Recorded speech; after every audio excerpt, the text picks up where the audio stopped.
later. The article was like, we understand it's fun to mess with people, but you might be messing with someone who's like, yeah. So I'll be doing like one out of Yeah. I'm 10, I'm like. Or are you like, hey, survey? Cool. Let's get started. And we'll do some intros in the room. We'll go through the presentation and then we'll do Q&A. There's definitely some other people who signed up. So if I'm talking, whoever's talking, someone else get the door. Yes, they will ring the door bell or text me or call me. So thanks everyone for coming today. Let's do a quick round of intros in the room. I'm Barry. I'm one of the co-founders and board president. I'm Brian. I'm also one of the co-founders and I'm vice president. I'm Keith. I'm a teacher, performer, and All around good guy. Yeah. I'm Jess. I perform and also do some of the teaching classes. I'm the other Barry, and I've been doing this for about a year now. So far, only 2 berries. Yeah. Crossing your fingers. One of the metrics. One of the metrics. We had 3 years with just 1 berry. We are now at 2. So next year, better have 4. Yeah. Oh, I see. Yes. Online, feel free to introduce yourselves. Don't worry about video, but if you want to pop on for a second, that's fine. Hi, I'm Ian. I'm a student.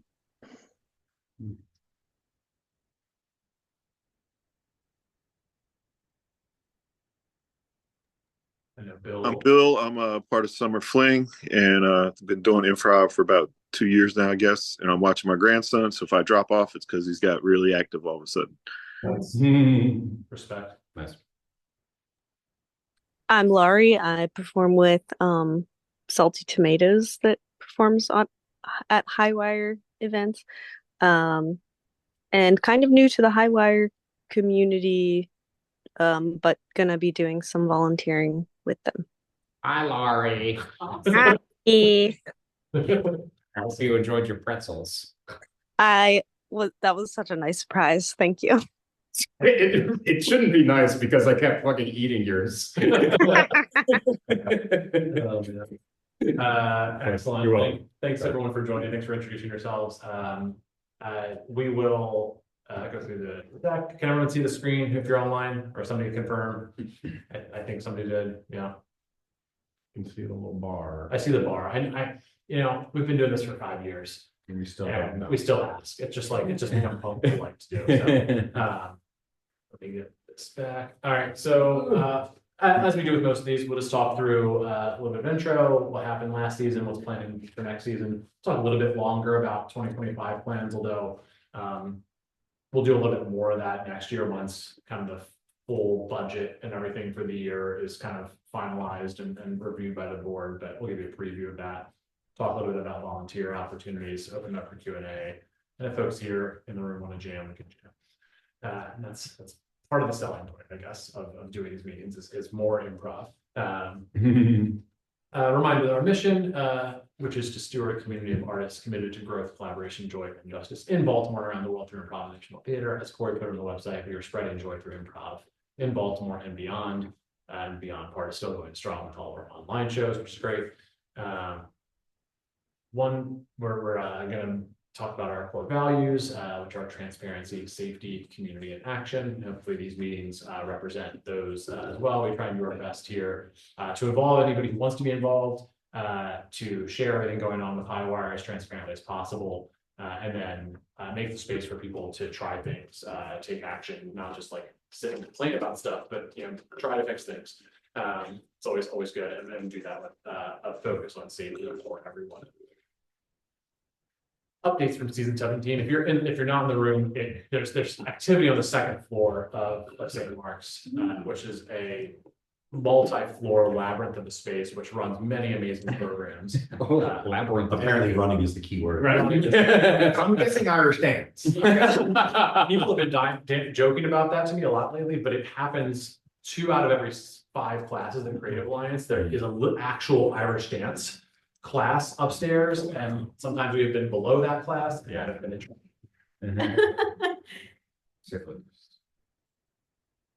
and now the run has spontaneously turned on the coffee here. We're getting off track. Yeah.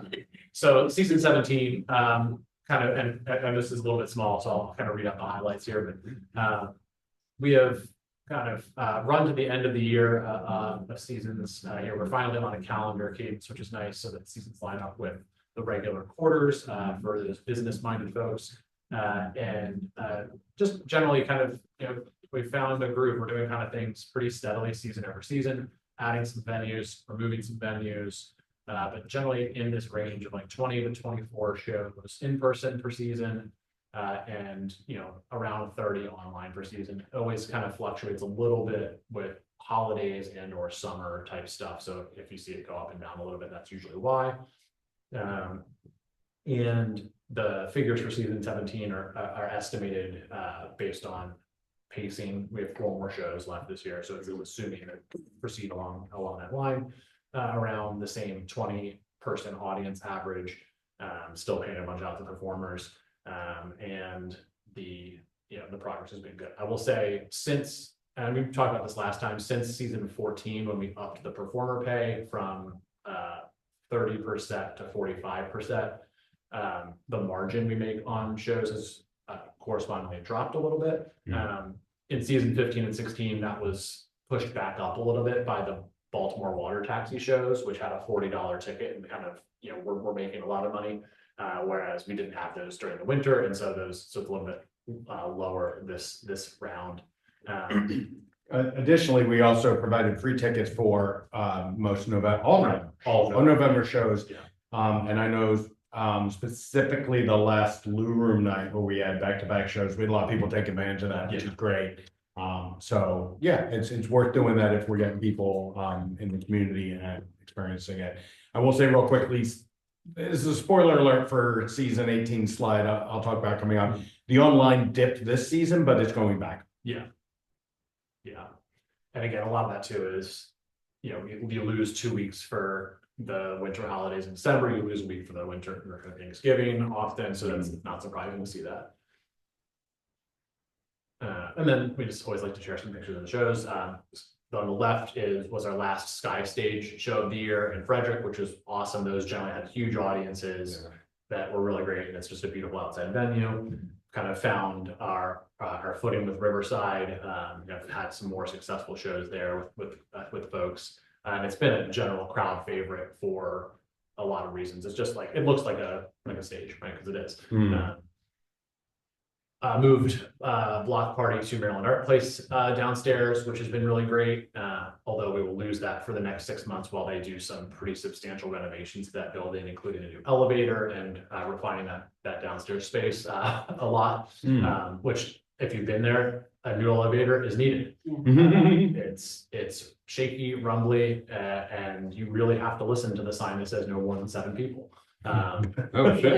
Yeah. I hope they can keep the strip club photo though. There's some charm to the building that we should retain. And still haven't done it at Zissimo's. Obviously, Zissimo's has taken on a lot of the show time, as a few other venues have dipped off for this year. That'll probably continue at least until early next year. And as I mentioned, we have 4 more shows coming this year, including one tonight. Come out. Barry and Barry will be in it. Double bear, to the second. Double barrel, Barry squares. Yes. When 2 bears, they're not multiple bit of their exponential. Yes. We've also been doing, with spaces like St. Mark's, with spaces around the city, making sure we fill in all the gaps in the schedule. So for example, when we book Riverside, we book it every Thursday for the whole year. We don't always, we're not always running classes there. And so we try and make sure we fill up space with community events. We had a pop-up free musical show there. For example, we're going to hold some practice groups, some drop-ins. We did our show taping night, all these little things to fill in stuff. Hey, David. And we are trying to make as many different spaces extra things that people want to do whether it's a new show idea, a new practice group, rehearsal space. That's one of the things we really haven't done a lot of, is provide rehearsal space for folks. But for now, we've been able to add in a lot of these community jams and activities that are led by people who are maybe trying something new. We'll continue doing that in the next year. And here's some photos of those types of events as well. Jams, musical workshops, drop-ins, etc. And then on the education front, we've continued to expand the fundamentals classes. We're getting up to level 4 this year, which a few folks on today's meeting have experienced that journey, as well as adding some forum classes that'll start this year with the Armando. We'll have a mono scene class next year, and continuing to bring in at least 1 or 2 guest workshops per season, ideally. We brought in Sherry Hazlitt from New York, Hannah Rehack from New York, and then BOC will be in town next week. So pretty full schedule of that, which is exciting. We've got Chad Damiani coming in January from LA to do clowning workshops. And so trying to continue to follow through on the educational philosophy of we're going to do improv. We're going to give you an opportunity to try and learn a bunch of different ways, and then hopefully give you the tools to put that together in a way that makes sense for you. And BOC has another tour scheduled for February, or we're talking about It started. So he's on tour now. He was in Tennessee for the Southern Culture Tour. Right.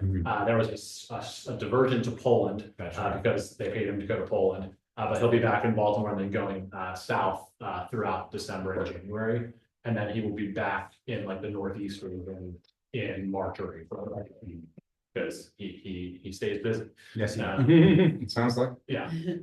And continuing to now we have a kind of crop of new students, not just people who've got to level 4, but now we have a couple larger groups of students who have made it through level 2 and are moving to regular activities, starting to be a little bit more formal about bringing opportunities to get practical experience outside the classroom, whether that's through Highwire Hive shows or jams, or next season we'll have some more shows that incorporate students more directly, so that not like this big leap from I took some classes, the only thing I can do to proceed is to form an indie team or take an audition somewhere. We want to kind of provide a little bit more of a step ladder for them. And also thinking about ways to help build that on-ramp into, if you do want to start an indie team, or if you do want to do whatever. So talking about ways to do that, or an idea we've had since the beginning, which is a team that is just together for a season, that is through Highwire. It's not a house team per se, but it is a team that or teams, if more people are interested, that get guaranteed practice time, guaranteed stage time for a season, and then could possibly take that into their own indie team. Keep that as their own indie team or whatever. Those plans are coming together. We're talking about them, so that's definitely one of the things we want to build out in 2025. To not just be like, go form your own team. Good luck. But yeah, and I'm running a practice group on December 19th. We're 1 person away from the minimum we need to run it. So sign up. It's free. If you don't have the link, email the highwireinprov@gmail.com. We're not making it public because anything that's free gets lots of not interested people who are just finding free things on Eventbrite and signing up for that. So it is limited to within the community, but we're happy to share it with folks who we know want to do it. So it would be just a 2-hour session to just get reps and work on things, and definitely plan on doing more of those next year. So grants have continued to be pretty effective, at least in the sense of we're winning some grants. We're also, and this sounds like complete flowery BS, but we're also losing some grants, which is in some ways a good thing. So we're getting information about what's working, what's not working, and we're getting more grant applications out there. But we just recently got the Maryland State Arts Council Creativity Grant for $5,000. It's our 2nd year in a row getting that grant, and we got $1,000 more than last year, so that's good. Last year it funded 20 intro workshops. So we'll likely use the grant money to do the same thing in the coming year. And those intro workshops have been really effective both for bringing people into the funnel of like, I know about improv, I know about Highwire Improv, but also 20 to 25% of our students who take level 1 have come after taking an intro workshop. And so it is a useful on-ramp to get people to actually try stuff. And a lot of those students have continued on all the way through to level 4. So it's not just like people trying it and leaving, which is great. Like we want people to have a 2-hour fun workshop. But we also hope that this would bring a wider net to get people in the door. Jess and I are going to one today, right after this. Awesome. And we have a couple pending. We have a grant for the BOPA Creative Baltimore grant, which just, hey, no, it's great. They're back. They're back. Yeah. BOPA got their 18-month extension to their existence. It's like a stopgap. A stopgap, once again, but for us, that's good. I know someone in the controller's office and he told me like 2 weeks ago, like, so it's gonna be fun. It's gonna be fun. I can't say what that's gonna be, but it's gonna be fun. Hold on. But this is an area where we've had some great volunteer help. We have some more volunteer help coming, which is really awesome. Because it's a lot of work to want to source these things and to put together compelling applications. We have a lot of the raw material now from having done about 10 of these to make that process easier, but it's still work. And there's other things that people can help with, like researching previous successful grant recipients from these foundations that can put you in a better position to be successful. Especially, if we want to get to the next level of grants, things like the Baker Fund, things like the Angel Foundation, like $50,000+ type grants, like you need to build your way there. We just spent 6 sessions with T. Rowe Price listening to a very unhelpful consultant talk to us about strategic planning, just to like look good for T. Rowe Price. Just to say that, hey, right? There's like stuff like that. Really, You had to go through it, right? how the game is played. Yeah, You had to go through it to be able to apply. and they're directors. They at least tell you that this is how the game is played. And some of the other things, like in the losses, is one of the ABLE grants. There's our first time applying for an ABLE grant. Yeah. But it's the end of the year. They like say you can't apply for the same thing twice in the same calendar year. So we can, number one, redo that same grant, which was just help us, get general operating funds. But also if we have a project, if we have equipment we want to get, if we have a specific instructor we want to pay for, we could do a project grant for that. And then that's just their lower level grants of 10 grand or less. They have bigger grants. And one thing I really noticed, I think is really important when the conversations I've been involved with, and I know Barry has, and we've not had people go, your idea is bad, we won't fund it. Yeah. This is, or maybe this isn't enough for what you want, or let's keep talking. We've made lots of good connections through a lot of these things that will pay off in the long run, whether it's through grants or through Main Street groups or realtors or whatever, of people we've met who can help us in the long run. And it's the long game. Speaking of the long game, the same kind of thing with Applied Improv. We've continued to do really well. We have our last Applied Improv gig for the year next week, and we've already got two booked for next year. So that was rolling in well. About doubled the revenue from Applied Improv from last year to this year. And as you can see kind of on the right, it's profitable work, right? So if you've kind of seen a few first thought, like, oh, why are we losing money on shows? Like last meeting we talked about losing money on classes. All that is on purpose, right? The goal is to bring as big of an audience to Highwire as possible, but to make money through grants, donations, and in particular Applied Improv, where this year we've made almost $13,000 in profit on Applied Improv programs that funds a lot of our growth and also keeps our bank balance very healthy, while also paying the other 13 of that goes to artists. Yes, the instructors. That's important. So Yes, relevant. this is really important work. It gets our name out there. We've worked with some big groups. We worked with Johns Hopkins Tech Ventures this year. We worked with the World Trade Center Institute. We work with the public libraries, we work with Creative Alliance, we work with the University of Maryland. these are not insignificant partnerships and connections. Again, it's all a big, slow moving snowball that will help us continue to grow. And a couple things are important. Yesterday was our second yearly session with University of Maryland Dental School Yep. staff. So, you know, it's a big one. It's one of the bigger ones.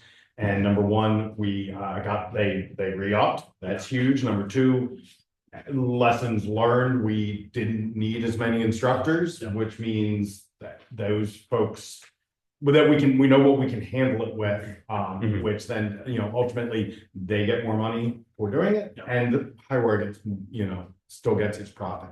And the World Trade Center Institute, this will be the third session, the one I'm doing next year. It'll be the Fifth, so Yeah. so and we hope the city schools, there was one school, we hope they re-up, we hope they tell their folks, things like that. So we are getting repeat business, we're starting to get repeat business, which is important, and we have good referrals. And this is an area too where we don't always need a ton of volunteer help, but people knowing people and suggesting this to, like, people knowing that we do this and suggesting it to their friends or their coworkers can have a huge impact. Like getting one of these can bring in $6,000 for Highwire, right? If not more in some cases. So it's always good to be aware of. And we're also, you know, continuing to diversify support and revenue with connecting the community. As we mentioned last time, Corey launched the gift shop on the website. They're small on here, but if you go on the website, they're bigger. And if you buy them in person, they're even bigger. Monthly items to buy to show your support. There's been a lot of uptake of that. We got some Hey, look at that beer. in person. I think I know who drank that beer. Yeah. I do too. This is who just gave it. Please a notebook. I used my notebook this week. BOC's Highwire hat made in Poland this week. I was in a Polish news article. What? That's Awesome, which is cool. But it's been good. You know, you've had So, yeah, wait, because he's in Poland. Yeah. and he does online stuff, No, he's physically in Poland right now. and he does online stuff in Highwire. Well, has done online stuff with Highwire, but he's on tour doing workshops around the world. Oh, wow. I'll be here next week. He'll be here next week. One of the photos from the workshop, he was wearing a Highwire hat. We weren't mentioned in the article, but you know, we're gonna repost it for sure. We have only somehow sent items to the East Coast and California so far, which is interesting. There's middle states, man. We got some Midwest work to do. Yeah. We'll get there. BRC's Heartland tour. Was Hanover on? Yes, yes. Oh, okay, that's right, okay, That's where that beer and a journal and a shirt. okay. But it's not just a pump and up scheme by the Highwire founders, just buy stuff and, you know, then profit from it. I've only bought 3 things. The next slide is announcing Highwire crypto. Oh, God. You know something has gone wrong if that is happening. Marketing stats continues to grow well. In particular, the email list and the Eventbrite followers are growing well, which is really critical to getting people to show up to events and stuff. I forgot to update the TikTok followers. It's not 302 anymore. It's 348. Slowly but surely. Slowly but surely. And then TikTok's getting banned in 48 days. So who cares? Yeah. Good point. Year to date financials, this is through the end of November. We'll update it again for the full kind of end of year. But a couple things to note are, you know, like we talked about last time, you know, we've got a really great diversity of revenue coming in, which is super important for us. Our strength as a business, super important for funders. It'll be super important someday if and when we want to get a lease for a space, like being able to go to a landlord and say, we are a nonprofit, but 25% of our money comes from donations. 75% of our money comes from the programs that we run. We've run this business profitably for 4 years in a row, and that profit is growing. And just, you know, not being stuck in, you know, doing well in one category. That mix across applied improv, donations, classes, and tickets is really strong. The grants is a little understated because we won a larger grant, but the check hasn't arrived yet. So that's why it's still only 2,400 there. And then on the expensive side, similarly awesome, like we're really efficient as a nonprofit, which people also care about, like the amount of money that's going to administration is, very clearly sub 10%, which is often a benchmark. And so much is going to, artists, right? 55,000 plus is going to artists. That's, 70% of the expenses for the business. It's really easy to tell a great story about the work that the nonprofit is doing, because not only are we providing these programs, but also providing financial support for artists. That's really beneficial when we put these grant applications together. We're up a little over 7,000 in income on the year. And just one important thing, kind of tying two things you talked about with, being able to tell the story if we're looking at getting a space and all that. The applied is also something that can grow if we have our own space. Yes.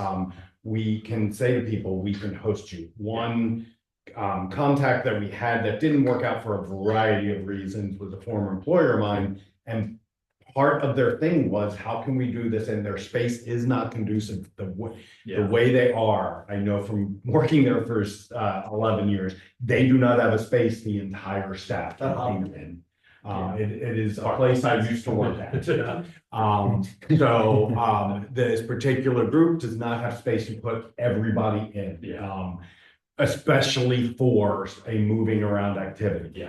We could have said, we have a space where we can have your 70 some people.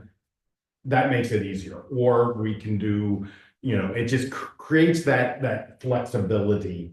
That we do, that a lot of people are, a lot of training programs run not virtually, but without a space. So that would be something. It's not, if we do go to that step, it's not just for a place for shows, it's for the whole. That's a lot. Yes. And then continuing that kind of thought, like one of the biggest benefits of that progress this year is we've been able to actually build some cash reserves for the first time.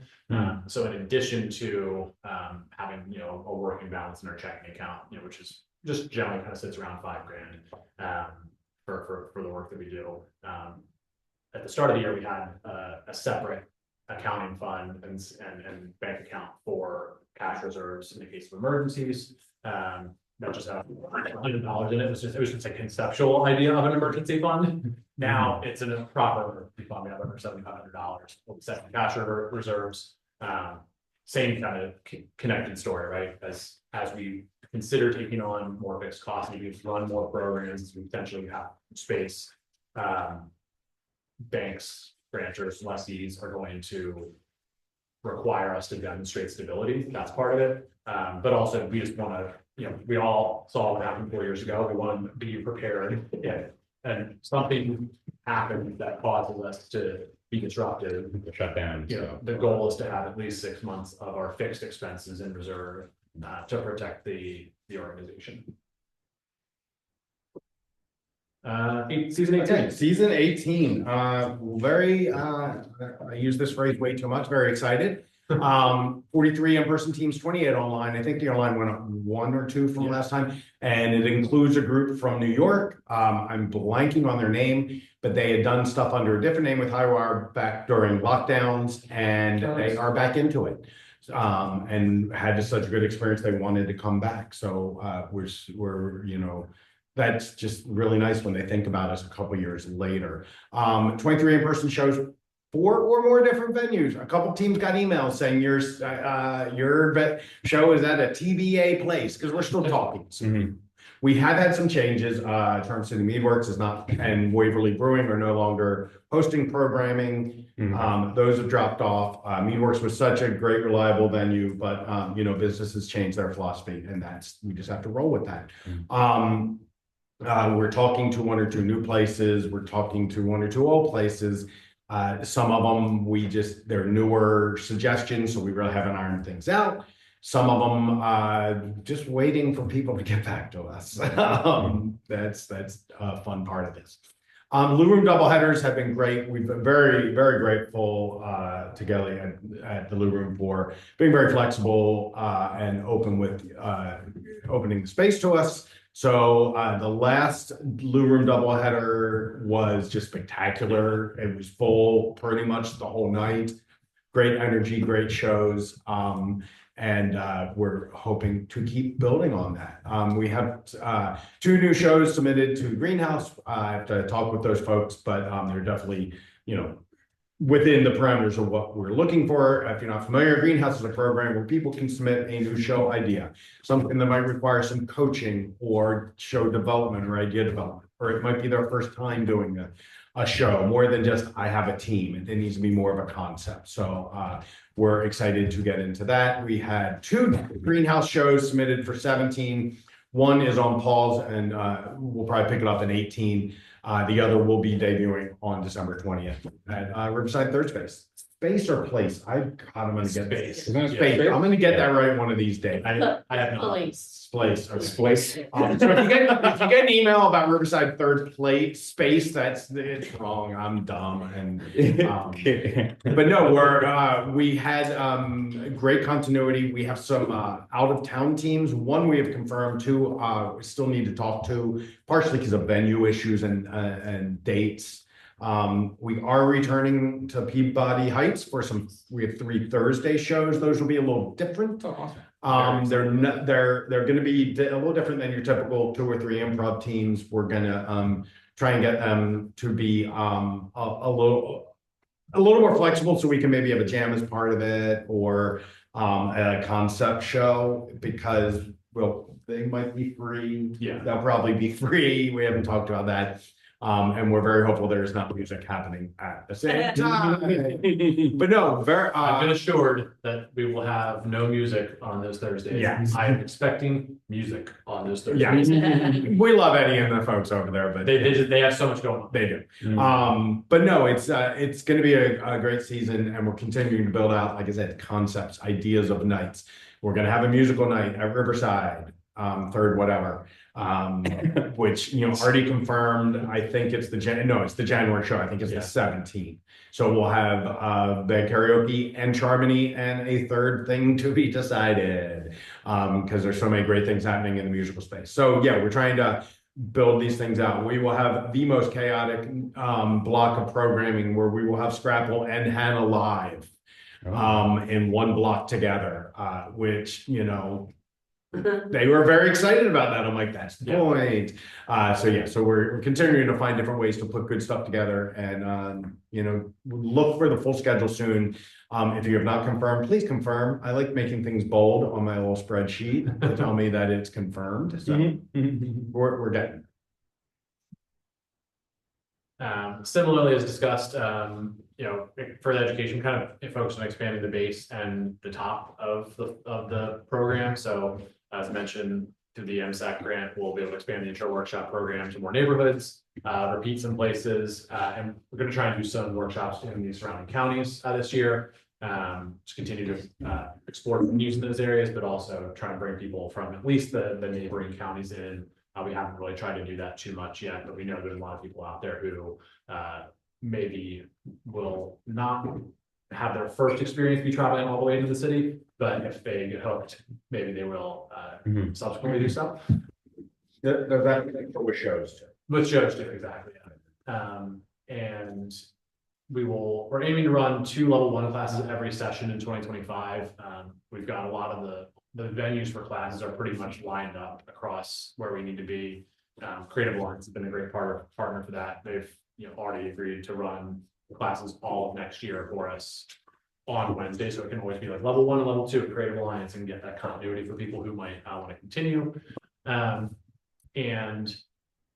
So this was our first full year running classes. We got up to about 200 students by the end of the year. That's a little duplicative. That counts people who've taken multiple classes, but over 100 unique students, and really hoping to get to that next level next year, where there's a kind of a really bustling student community that is mixing across different levels and mixing across different cohorts of people who started at different times. Facilitating that with some more advanced classes. and more of the outlets for practice and performance, as I mentioned earlier. Continuing to really focus on partnership development. It's been such a driver for us getting into new places and spaces. We launched classes at Everyman Theater last year. We launched classes at Creative Alliance the year before. We've been kind of now put in the full rotation of all of the World Trade Center Institute's professional development programs, and that type of stuff makes a big difference. I did not mean to mislead people by thinking we do not have a partnership. We do not have a partnership with Nintendo. Sexual question mark block. I thought I missed an email. I wish that were the case. That'd be really cool.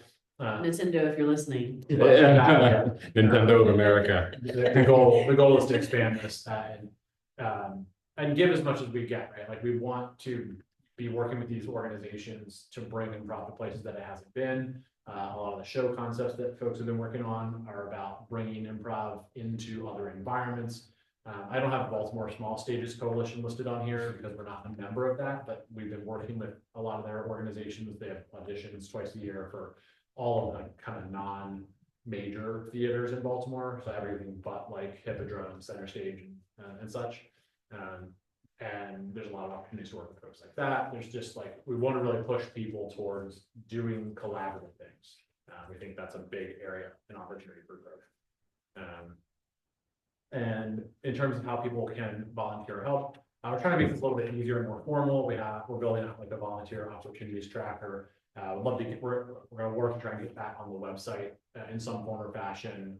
We've been talking about doing like a monthly volunteer email to let like people know what they can connect with. Opportunities. Yeah, Bros does a really good job of this. They actually send like a bi-weekly volunteer email.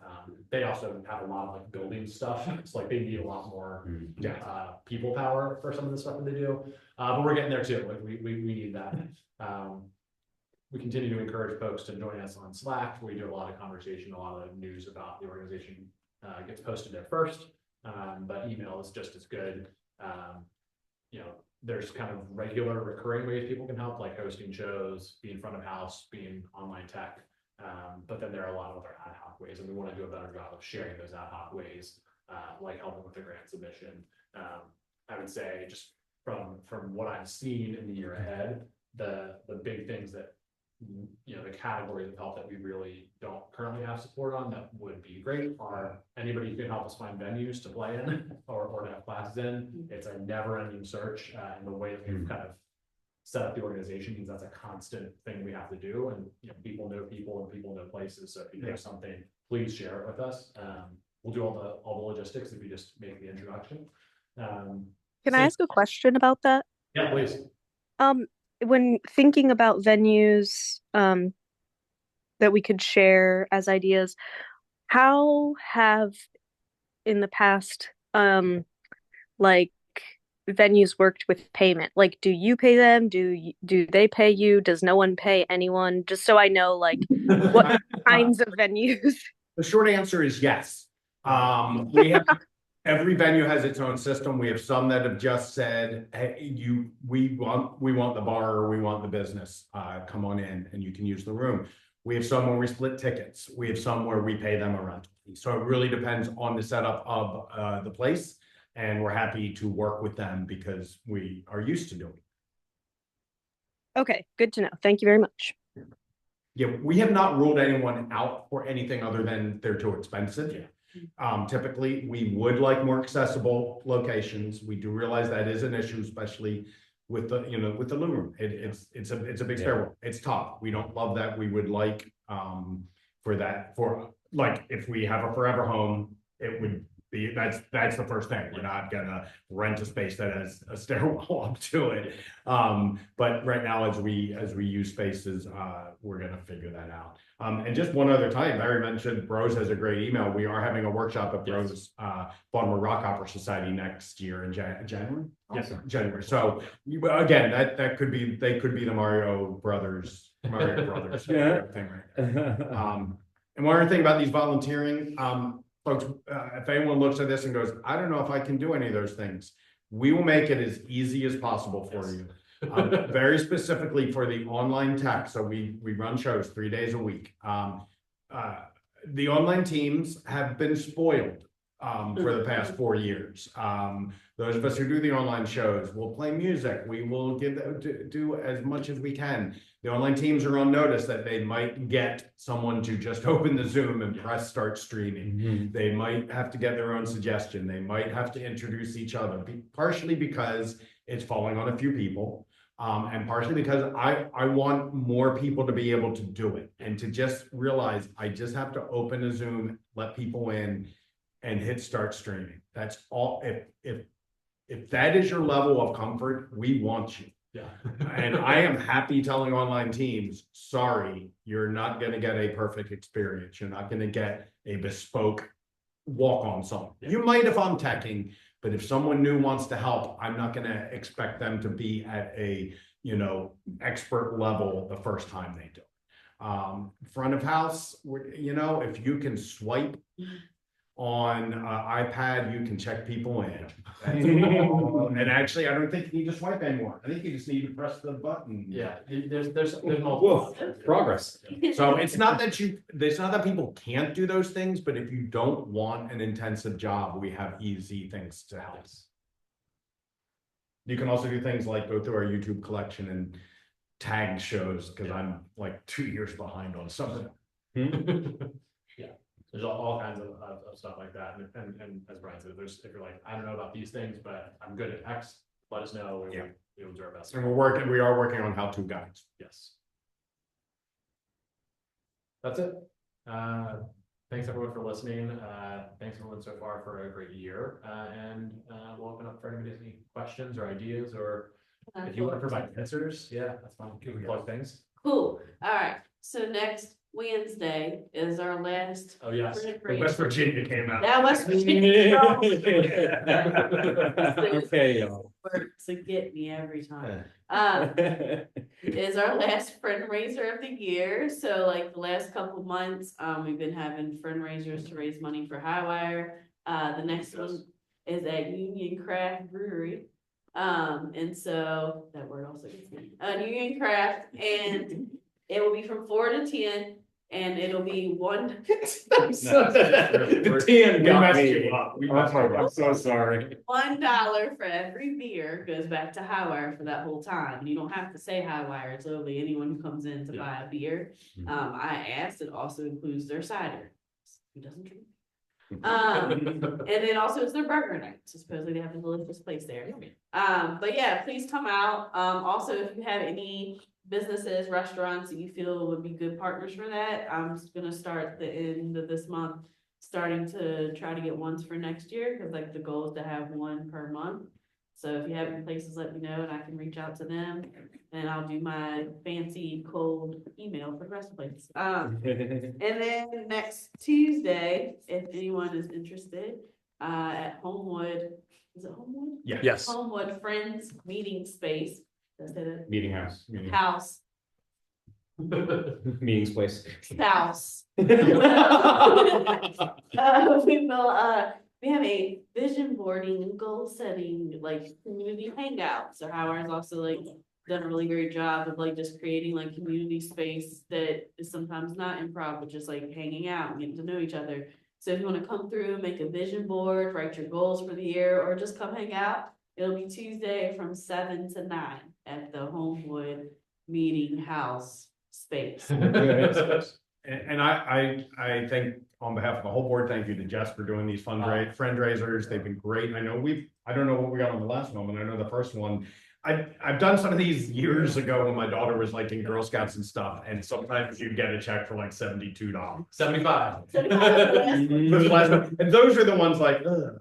But the first one was like 200. It was like Over 200. Over 200. And so those add up. If you do a bunch of them and find the places that offer the better benefit, then those are really good, and it brings people together. Yes. Yeah, and doing them like monthly, like you've been setting so far, is like that's really significant. That's like a couple $100 a month makes a big difference. Getting to know, I think the neighborhoods too, like the Yeah. last one worked out because we kind of had like the musical improv space. Yeah, we've been able to sometimes align them with shows that are happening the same week in the same neighborhood. So, every little bit helps. Yes. It makes a big difference. Like, so much of this is just like meeting another 2 or 3 people every day. And Mhm. you look back, 4 years in town, now you have 1,000 people on your mailing list, and that's how. Yeah, our mailing list, doing the weekly emails, just to see the number of people we have and the low number of unsubscribes we Yes. get.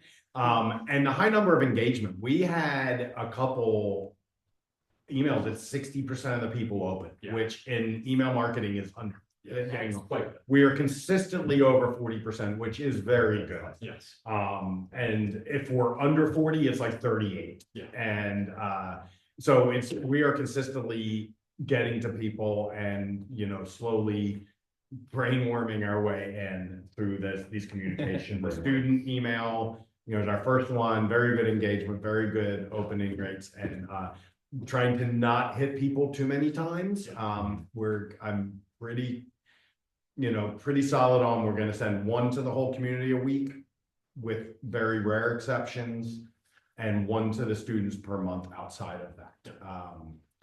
So if you want lots of communication, join Slack. Come on, it's fun. It is. It is. It really Fun. is. It is. The first time anybody's ever said Slack is fun. Well, it's true. It's a little bit more work. but Mostly. We've tried Discord, that didn't work. No, that's interesting. We might have just tried it too early, but Fascinating. it's now I don't think of that. That's But we if put too much people work. say we must, we might. We put too much work into Slack now. Now, there's a water. Oh, okay, I thought it said you guys had drinks, but Sometimes I. Oh, okay, that's okay. Yeah. Any other questions, thoughts, and folks online too? I know it's a little. Yeah, just unmute and yell. Unmute, yeah. No pressure. Am I unmuted? Thank you, everybody. I've found a lot of good information there, and I appreciate everything. Awesome. Well, thanks for Thanks for joining being us. here. Yeah. Thanks, Bill. Yeah. I have one more thing to plug. Please. Jess and I are teaching a class, and the showcase is Oh, yeah. not this Monday, but next Monday. Yeah. Showcase week is coming. Yes. It's a level 2 on the 16th, right? Mhm. Yeah. Send a note to Slack about the showcases. Yeah. There's 3 that week. Yeah, please come out. I'm gonna try to. This is a great bunch of folks, and just very Yeah. proud to be a part of their group. Mhm. And I'll plug tonight's show. All right, Old Major, with K&H, which is Okay. Carlson and Heather Moyer. Not Kyle and Hannah. Not Kyle. Hannah freaked out. She thought she had a show. And Pop Jeopardy. That's gonna be a good time. Old Major's great food and drinks. Awesome. We haven't Yes. been there before. What is It's awesome. Fantastic That's food. show. Oh. That's it. Thanks, everyone. Thank y'all. It's okay. You have any other questions? Thank you. Slack or- Thanks. Bye. Bye, everyone. I'm gonna stop this. Yeah. Stop this nonsense. Good to see you. Likewise.